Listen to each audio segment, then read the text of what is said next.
and welcome to another episode of the Veloce Podcast. Hello. So it's Richard and myself, Kat, again, and we're on episode 24, aren't we? We are. So we've had a pretty busy week, haven't we? It's been a bit full on this week. Well, in a good way, obviously, never complaining. It's always good to be busy. No, but it has been full on. 4 a.m. start on Monday. Yeah. So we had two people, didn't we, to look after Two on people on Monday on the Silverstone. Silverstone Grand Prix circuit, didn't we? Yeah. So we had a race car driver in a race car Porsche, and we also had a road driver in a road going Porsche. Yeah. So we bit covered of every a contrast, base wasn't there. it? One male and one female as well. Yeah, exactly. So no, it was good fun, cracking day, wasn't it? Oh, it was and lovely, super hot as well. Yeah, it was. So Yeah. I was. We've had another good week for that, haven't we? It Really. was. So It was Porsche Club Day, so it was a nice day. It was nicely run, wasn't it? And yeah, exactly. They're normally pretty. I mean, obviously, if you don't have to run a Porsche on the day, but you need to be part of the club. I believe and own a Porsche, isn't that right? So Yeah. good gone. So you could. I mean, there was a run Lambo vast majority, wasn't there? There wasn't the odd thing that wasn't. Porsche, Yeah. I think there was a McLaren, a Lambo, and bits like that. But most Yeah. things were Porsche. But yeah, so that was good fun. And then Tuesday, also on the Silverstone Grand Prix circuit again, gold track this time. Yeah, with it a was. different client as Different well, client, a GT2 RS, but road Yeah. going. But on some special Cup 2R tyres, Yes, which we're going to which talk we'll about, talk about in a minute. a little bit later on. And then Wednesday, you were with, Same guy, same Yeah. GT3 RS. We went to Millbrook so to do proving some look at ground. some stuff in more detail, really. Yeah, dynamically as well. wasn't Yeah. it? So looking at sort of techniques and what's going on in his head a little bit, but also the car moving around because they've got some wet grip areas and stuff like that. It's a bit of a cracking day there. Yeah, and then I Got a was lot at done. Snetterton with a client all day at Snet, so that was an MSV day, which was a bit more interesting. A real mix of cars. I mean, to be honest, not badly run or anything, just a real mix of cars. So when you've got somebody with quite an expensive car, you just have to be a little bit more cautious in places. But again, super hot day. But loads learn. So yeah, it's been really nice. I know I've mentioned this a lot on the podcast, but nice just to really feel like things are starting to get back to normal. I Yeah. know they're not there yet, but just nice to be back There's in our certainly natural normality environment. appearing, isn't there? Back in our environment, back to track, coaching, racing, all that kind of stuff, which we've missed, haven't we? Really? We have. So it's been nice to get back to it. So yeah, busy week for us. But moving on, obviously, I'm Yes. sure not everybody wants to listen to just what we've been up to this week. Yeah. So road cars then. So we talked a bit about the Civic Type R, didn't we? We did. So we talked about normal cars, didn't we, a bit last Yeah. week for a bit of a change, and we talked about the Civic Type R, which is one of the best drivers' cars you can buy. Even though it's a 30 grand hot hatch. People could say the gearbox is as good as anything Porsche makes and all that kind of stuff. Yeah. Well, it's gone very Porsche because now you can't get one because they've stopped making them in the UK. So Honda have said, well, there's no point getting them in from other parts of Europe. Yeah. So you can't buy a new Type R until the new one comes out. So they're now selling for like 10 grand over list. Yeah, which I So if you've got a Civic Type R, well done. I'm now kicking myself because obviously in last week's episode I was saying what a cracking car it is, but because of its appearance personally, and hey, I'm sure there'd be plenty of you guys and girls that would say to me it looks cracking, and actually at certain angles it does. It's It does, just, yeah. I don't It's know if brilliant it's an from the age, front. I love the front thing of it. for me, but it just feels a bit for I don't know. I love in-your-face cars when they're the other end of the spectrum, let's say, but for this type of thing, I guess I'm worried that it'd be nicked, and I don't know. Well, that's that the kind of trouble, and thing. it stands out, and Exactly. Yeah. But yeah, that said, it just shows firstly how much it's wanted, and really what we were talking about, how many little option there is for manual cars, and doesn't this show it? Because they've stopped this production and bang, they're 10 grand over list straight away. Well, I just hope it People are makes desperate Volkswagen for think that them, we need to do a manual Type Golf and R. other manufacturers that And other manufacturers, high percentages, dual clutch systems, which are brilliant systems, and I don't want it to sound like anti autos, because that's not the case at all. I think they're in many respects a better gearbox, but for many reasons we've explained before, especially on road, having that extra involvement, heel and toe, just enjoying the time in the car and trying to drive as well as possible with it, and having a really nice manual box can make you smile as a driver, and I think it's showing that more and more. Yeah. Honda have got a full order bank and haven't got cars. Exactly. So Volkswagen, well done. Listen. Yeah, well done for anybody who's got one. Yeah, you're certainly going to be smiling now, that's for sure. Yeah. So talking about drivers' cars, and stuff you can't buy. Yeah. Well, some of us can't. Some of us can. Yeah. So go on then, Rich. What's the? So basically, Manthey Racing, they essentially are a Porsche tuning house, I suppose, in Germany, and they're partially owned by the factory, and they run the factory cars. Yeah, because they're a racing team. They're a racing team, so they run the factory cars at Le Mans, and you can get lots of Manthey upgrades to your car. So if you've got a GT3 or a GT2 or a GT4 even, there's loads of like cool Manthey bits you can put on, tuning bits, suspension bits, even styling bits, I think. Yeah. Anyway, so the Manthey Racing are 25 years old, so in collaboration with the factory, they've built a very, very special GT2 RS, which looks like nothing else, doesn't it? It looks really like aggressive and. So it's called ClubSport 25, isn't it? So they do a racing version of the GT2 RS, which they call a ClubSport, I think. Yeah. Which is basically a GT3 Cup car, but with GT2 running gear in it, so turbo engine and. Whereas this is actually a bit different, isn't it? Yeah, so it's not built. It's a bit like McLaren do a GT3 car that you can't race because it's like, well, this is what we could do if we unleashed it. Yeah. It's one of those, really. Yeah. But the issue is they're only making 30 of them.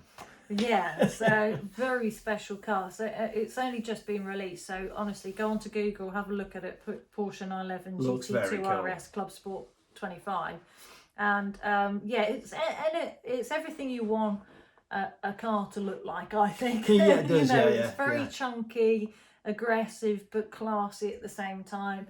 But boy, is it going to be expensive because they've done, like I said, 30 units, isn't it, that they've made. And it's priced from just under what? It's about £500,000 I think, by the time you put VAT and everything on it and stuff. So put a number plate on it. And you think that's you can't have a number plate on it, can you? Starting price, and that's before it goes up in value because of how limited it is. But so it's got the uprated 3.8 flat 6, hasn't it, engine in it. So and it's the 2019's retro look, isn't it, of the 935 track. Yeah, so they did a flat nose one, didn't they? Yeah. 935 kind of retro-y thing, and it's pretty much the same running gear as that. So it's about 700 horsepower. Yeah. Fire-breathing lunatic of a thing, big wing on the back, and it's cool. They haven't thrapped it around the Nürburgring yet, have they? So Porsche, as with all the German manufacturers, have got this ongoing thing to get the production car lap record, which Porsche set with the GT2 RS standard out the factory. It got pipped, didn't it? Yes, I think Mercedes went quicker with an AMG. GT, which is a thing that you could do lots of setup changes on. Yeah. So they set it up with loads of camber on it and things like that, and they went quicker. So Porsche thought, So what we'll do, we'll have a Manthey one. So they had a GT2 RS with Manthey bits on it. Yeah, they fetched it back. So they've now got the production car record again, haven't they, at Nürburgring? Yeah, it's 6:43 or something. Yeah, 6 minutes 43. But what we were talking about is, so if you compare that to a standard GT2 RS, so without I always call them Manthey, but you call them Manthey. I don't know what's correct. Yeah, neither do I. I say Manthey, but anyway. So if you compare it to that, so the record before with the GT2 RS was a 6 minute 47, wasn't it? Yes. So if you think round the Nürburgring, so how long that actually is, that's not much, is it? What's that, 4 seconds or whatever? Yeah, and I think that was done with these new tyres on that we're going to talk about. Yeah, the 647. So to me, it's very, just shows the standard GT2 RS road car, how good a car that is. And it is a great car. Bearing in mind, you can drive that on the road, you can drive it on the track, be one of the quickest things on the circuit.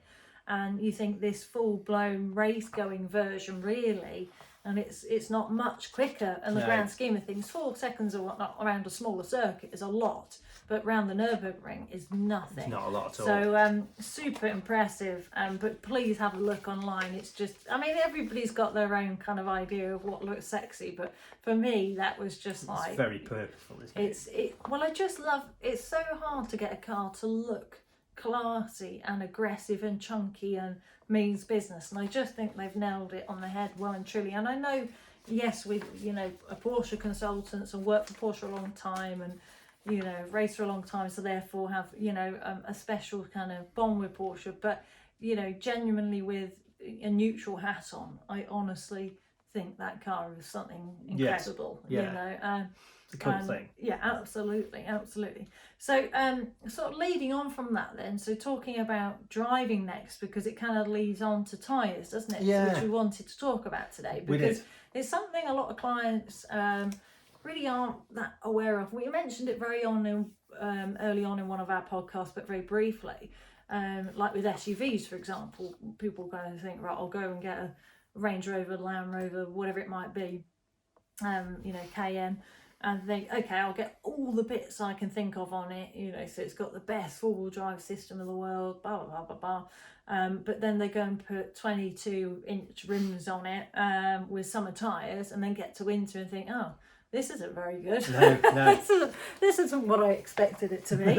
And it's actually just purely because the tyre it's the wrong shoes for the environment, effectively, isn't it? It's like going skiing with trainers on. You could be the world's best skier. As soon as you've got trainers on, it doesn't matter anymore. Everything becomes a bit redundant. So we want to talk a little bit about the technology, because tyre technology has evolved just as much as cars have evolved, and the whole industry's evolved. But it's not something I feel many people are aware of. They just see rubber as rubber, really. So I don't know if you want to lead on from that, really. Yeah, well, we went to a talk that Michelin gave once. So Michelin are the biggest maker of tyre making equipment in the world, because they build all their own kit. And their tyres, they'll have about something ridiculous like 7 or 8 different compounds of rubber across the tread of the tyre. Also, the tyre works in different conditions and in different, loads and all that kind of stuff. The amount of technology that's in tyres is astonishing. And as Kat was saying, all the technology on your car goes through those black round things that are stuck at each corner. Absolutely. So if you get the wrong ones on, it isn't going to work. Yeah, and it's something to bear in mind. Whether we're talking track or road, it's something to bear in mind, because obviously road, especially with it's an argument I've had with my mother on many occasions with my younger brothers, is that you can't go and just think, oh, well, those are cheap, they'll do. They're just tyres. And we nickname them ditch finders because ultimately, honestly, the difference is immense. And one of your brothers has found a ditch, hasn't he? This week, funny enough. So maybe I've won the argument after all, who knows? I'm sure it won't be down to the tyres, of course. No. It was the fox that ran out. So it's something that people aren't necessarily aware of. So whether it's road or track. Now, I kind of had a good understanding of track-based stuff because of my motorsport background, and I'm sure you did, but I genuinely appreciate it, and still, until I really started to work with Michelin, and then realised how much technology is involved on the road-going tyres. Because you think you associate tyres with motorsport, with speed, don't you? Really? Yes. Yeah. And of course, speed comes from grip. But when it comes to road, you kind of think, oh, well, they're not as important because you're not going as fast. Yeah. But you don't realise across the board the importance, especially in the UK, of having a tyre that's good, wet, dry, hot, cold, across the board kind of tyre. Isn't noisy, doesn't cost more fuel. Exactly. There's so many things. So many factors. That you need to think about. So one thing we would say is, cheap tyres is a false economy ultimately. So whatever car you're driving, ultimately don't skimp on tyres is a big factor for us, isn't it, really? Yeah, well, the tyre companies will tell you that the biggest problem they have is that a tyre is what they call a distress purchase. So you don't go, oh, I can buy some tyres. Yeah, it's not exciting. It's not an exciting thing. You think, oh, God, I need to buy tyres. It's not retail therapy, really. That's right, and that's why people end up buying the cheaper ones. You get a different kettle of fish when you're looking at people who are buying tyres for their track car. You have a different conversation. Yeah. But quite often with things like, as Kat was saying, SUVs or family cars, stuff like that, it's not even a thought process. It's like, right, which is the cheapest? I'll have them. Well, it's like a friend of mine at the moment. He's got a Q5. And he somehow ended up with a set of summers on the front, winters at the back of different breeds, and didn't even know. So and I drove it and thought, understeers like a truffle pig. Well, I drove it and thought there's something wrong with this, and got out and said, "You do know you do have summers and winters on this." I do, and obviously because what are they?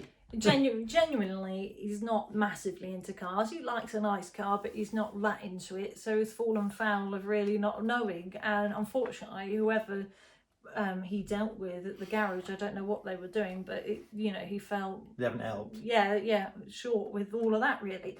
So certainly from that side of things, we couldn't emphasize it enough. Do not buy cheap tyres, and you can go online and you can look, can't you? You can put your reg in, you can see what tyres are suitable for your car, and you can see what conditions, so as a percentage, they're suitable with. So like Richard mentioned, economy or wet weather or cold weather. So you can get an all-season tyre. So in an ideal world, if you're driving a car all year round and you're driving on difficult country roads in the winter, ice and snow, you'd have winter tyres and a set of summer tyres. But I do appreciate not everybody is in a position where they feel they can store another set of rims and tyres. So of course an all season then is the best kind of all round, isn't it?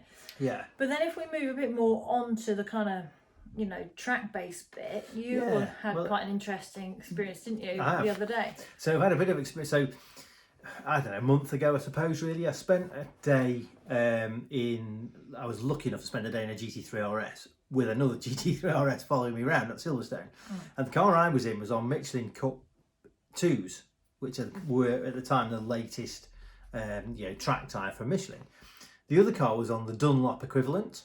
Now people always say, "Oh, you don't want Dunlops." I've heard that. If you don't want Dunlops, well, I honestly thought that, to be honest. I mean, the difference was astonishing. The Dunlops was so much better than the Michelins. Yeah. The way that they stopped and cornering speed and everything else. The way that they didn't, they brought the car up to themselves up to temperature. They were significantly better than the Michelins. Yeah, because you drove both, didn't you? And the client noticed how early your car was on ABS compared to the Dunlops, and driving both, you realise, wow, the difference. You thought, gosh, no wonder it was hard to keep ahead. Yeah. I was trying to, pulling my tripod to get. But no, it shows, doesn't it? And that's a tyre that's viewed as very, very similar as well. That's right. And still the difference. But this week you also got to try, didn't you? So another RS, another lizard green one. Yeah. They're all lizard green. This one was on Cup 2 Rs, which are the new tyre, which is what Kevin Estra set the production car lap record on. Yeah. So I find it astonishing that these things are legal. For the road. Because they've basically got, for the league, for the road, They've essentially got no tread. They've got a little band. So that they pass, so they'll get through an MOT.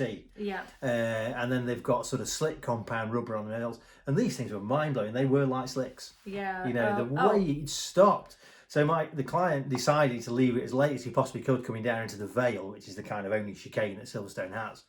And I thought, we're never going to stop, and it stopped and went round, and it was like, wow, that's incredible. Well, it is. I think it's a great option for people, especially if you're not going to really drive the car on the road. So this gentleman's from Jersey, he's not really going to drive on the road. It's predominantly a track-based car. So then in that situation, Cup 2Rs are great, but the only thing you've got to consider is the wet. I mean, any Cup 2 car, tyre, you've got to be careful in the wet, but with these it would be like racing on slicks, in the wet. And so you at can 40, see 50 miles an hour, it's going to want to move around. Well, if you watch in Formula 1, for example, as soon as they're on the wrong tyre and the wet, the difference, and these are the best, or some of the best drivers in the world, and the difference it makes. So I think it's certainly something just to be aware of, that it depends where you're using the car, how often you're doing track days.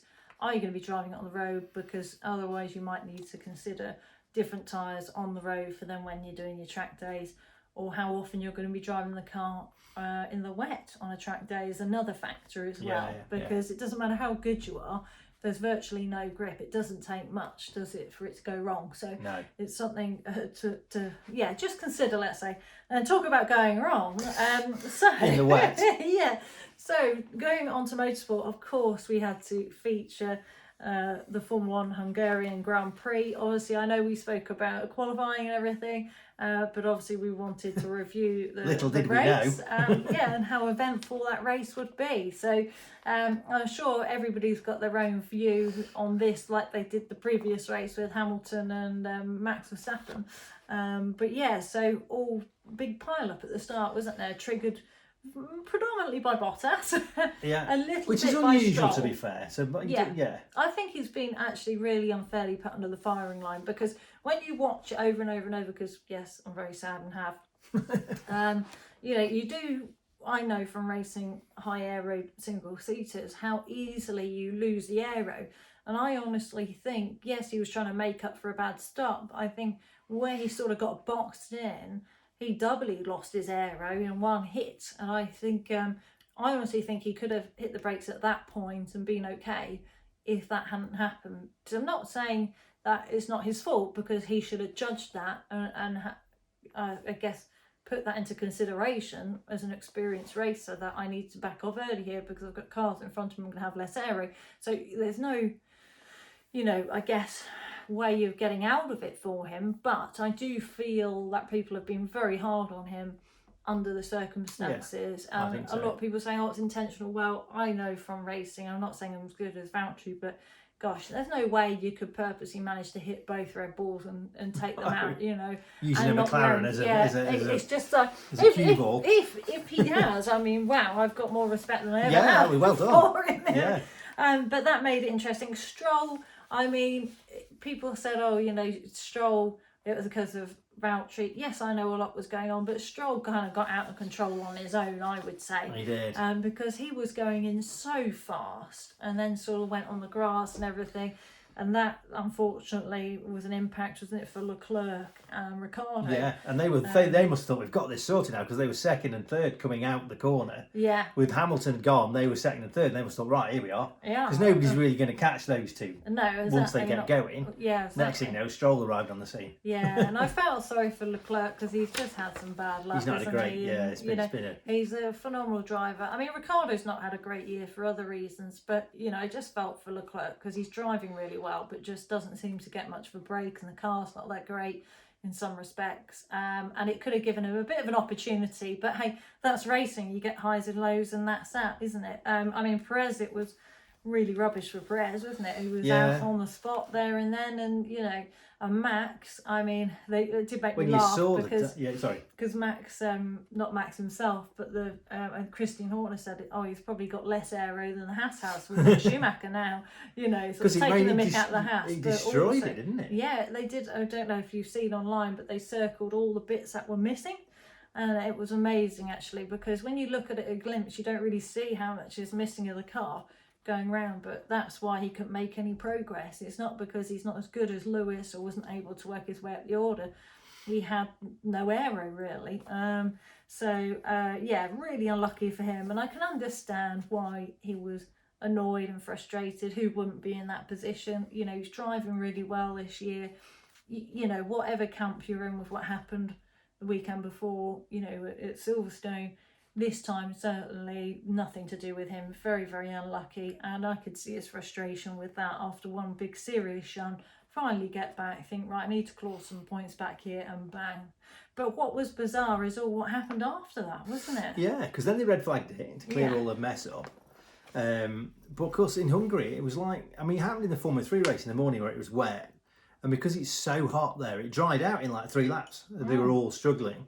So by the time they'd cleared everything up and off they went, they all go out then for another sighting lap, and literally the entire field bar Lewis Hamilton then went in the pits, and Lewis was sat on the pole ready to go. So it looked like somebody said, when you don't get the memo at work. Sat on his own like a turkey breast, and everybody else is in the pits. Well, Lewis said he was told to carry on because they thought more rain was coming. Now, my understanding is on that lap, you're not allowed to be told what to do. But so there was sort of mixed, so I don't know what's right or wrong with any of that, to be honest. I understand what Toto Wolff said, that he feels they didn't make a mistake with the knowledge they had at the time, and it's very hard to take the risk as a leader. But at the same time, you do sometimes get the impression that Mercedes are in chaos when things aren't quite going fully easily their way. Yes. So I don't know really what to think of that, but it was the weirdest start. One car, I don't think in all the time I've watched F1 I've ever seen that before. No. It's been a bizarre year, and to see everybody Lewis, else is a pit lane starter, weren't they? Yeah, and George was a bit cheeky coming out the pits, wasn't he? He made a few gains shot and to the front. had to give it back, but Yeah, I mean, to be fair to him though, what a lovely bloke. So he said on the radio, didn't he? Said, look, sacrifice me for Latifi's ahead of me. You know, let's think of the team here, maximum points. And I just thought, you know what, as a racing driver, that's such a hard way to think. Is, you know, especially for George, he hasn't had opportunities to get points, and he was actually crying afterwards. He was so emotional with it. It means so much to him. So to still put the team and somebody else first when he's performed like he has, to me just showed the class of George. Yeah. Well, without doubt. Yeah. Yeah, it was amazing, really. So they actually both scored points in the end, didn't they? But yeah, it just shows the class the bloke. He's comfortable with his ability, and absolutely, you know. But we have to mention, obviously, with all the madness that happened, Lewis suddenly at the back of the grid, working his way up the order. Ocon leading. Actually, you know what? Ocon has had a couple of difficult races after being signed, increased with his contract. So perfect start for him, and you know what? He didn't put a foot wrong. He had massive pressure, didn't he? Pressure from Vettel. Bearing in mind, Sebastian is a world class driver. Whatever anybody says of him, you know, mentally he wasn't so well, I think, at Ferrari, and he needed to leave and start again. And now he has a fresh start. We're seeing the old Vettel again, and he put pressure on and pressure on and pressure on, and Ocon just did not put a foot wrong. No, but. Of course, Ocon, Vettel, you know, the whole finishing podium could look very different if it wasn't for Alonso. You know, anybody who listens to this or knows me or watches the channel will know my favourite driver is Fernando Alonso. And I think the weekend kind of proved why, really. Unbelievably the old special. Fernando was back, wasn't he? But I think he never went. I honestly don't. I think realistically you need a few races to get to speed. And Ocon did when he first arrived back on the scene in Formula 1. And you know what? He's back, and he absolutely took one for the team big time there. He knew how quick that car is of Lewis's compared to anybody else that was remaining on the grid. That Lewis, it's probably not fair to say would have it easy, but, you know, compared to everybody else. Well, I mean, he creamed through the grid. And he caught Alonso at a rate of about 2.5 seconds a lap. Yeah. And then he caught him, and that was that for 7, 8 laps. Absolutely. And the first time he tried to go around the outside, I said, "There's no chance." Yeah. And he held him off, and he had several goes at it, and the only way he got past was Fernando eventually snatched a brake. Yeah, exactly. Under pressure, snatched the brake. But bear in mind that Alpine is nowhere near as quick. But I just think Alonso showed his class again, that under pressure. Firstly, he's a racer, and he likes a battle. He likes to race, and he showed that under pressure, like as he has done many times when he was younger, under severe pressure, with a lot less experience at that point, and just would deal with it. You know, it's like water off a duck's back in that situation. It was with this, and like eventually, yes, he did snatch a break, but Lewis made several mistakes trying to overtake him. As Alonso pointed out afterwards. Yeah. Stuck the knife in a few times. Few digs. Well, I think because he didn't like Lewis complaining on the radio. They obviously have history of being a McLaren together, and I'm not sure they have the best relationship because they're two balls in one field. Again, a bit like Max and Lewis. You know, anybody who's that good is that feisty and that hard. They're going to have that kind of nature, I guess, aren't they? Yeah. But it just made the race, and you know what? I don't want to take away from Ocon because he did a faultless race, but they really worked as a team, and Alonso managed to hold off Hamilton long enough that it made all the difference. On the sad side for Sebastian Vettel is he actually then got penalised because there wasn't enough fuel in it, which I didn't quite understand.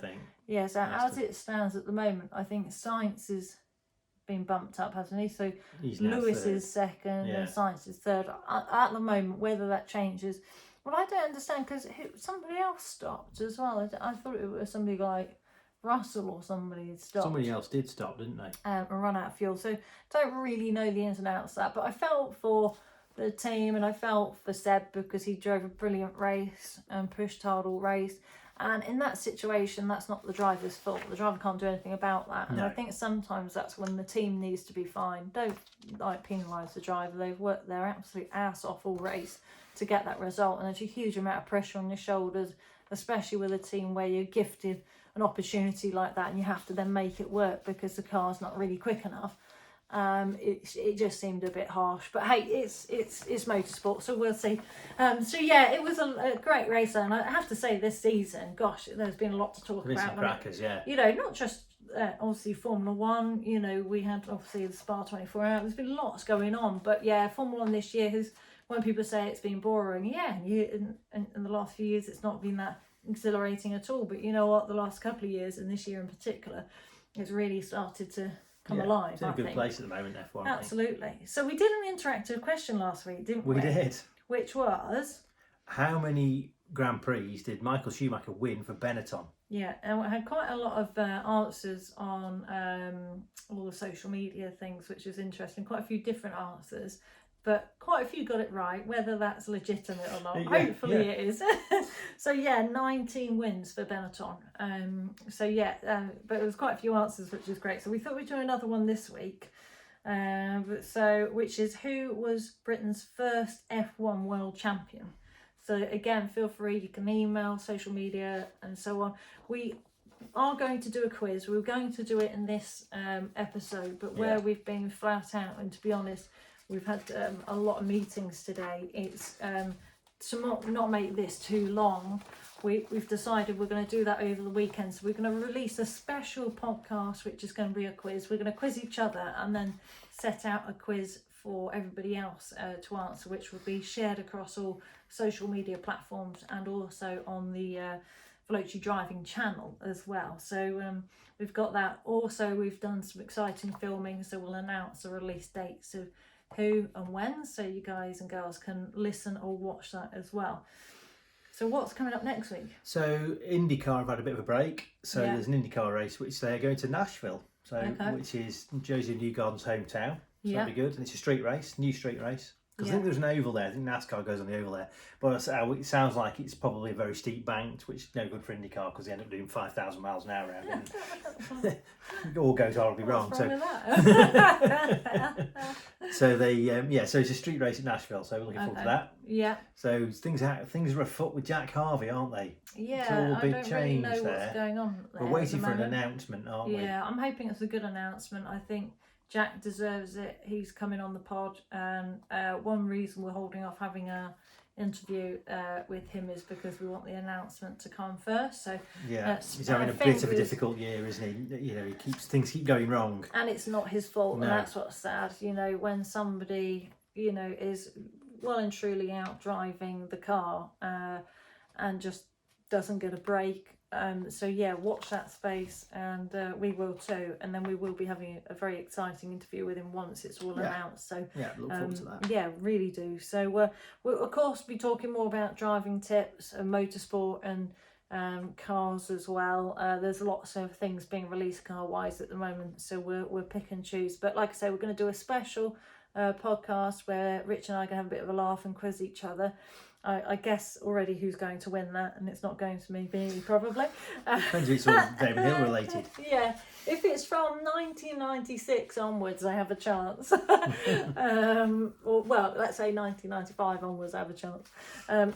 Otherwise I think I'm screwed. But we're also then going to release one on social media and on the channel and podcast for guys and girls to get involved in, and then we will announce the winner who gets the most right. And of course, this has got to be fair, no Googling, really see what you know, and then we will for sure announce the winner as well. So I think that's it. There we go. For this week. Good stuff. Yeah, excellent. Okay, well, thanks for listening or watching, and we'll, like I say, we'll get that out to you guys and girls so you can get involved with that as well. And we will be in touch next week, of course. See you next week. Thanks. Bye.